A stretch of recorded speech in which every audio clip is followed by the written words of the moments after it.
evil here for Barometric Bogart. I'm reporting on the frickin' Hurricane Ian.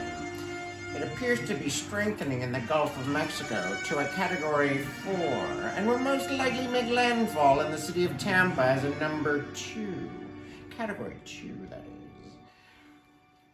It will then cross most of the state and travel north past Jacksonville, where it will become a tropical storm, and then move through the north area to the state of Georgia. And we've been tracking this storm with our laser satellite systems.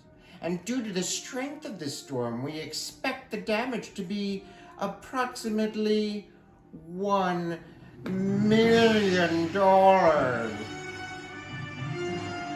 What's that? Oh, $1 billion. Mr. Bigglesworth and I will be here with our flashlights, our mini-me, our bottled water, and our super-powered generator, which is on standby. I tried to shh it away. I tried to zip it away, and yet it is still coming to us regardless. If this is preparation I, G, or H, we will all need to be ready. Many are considering the storm to be evil.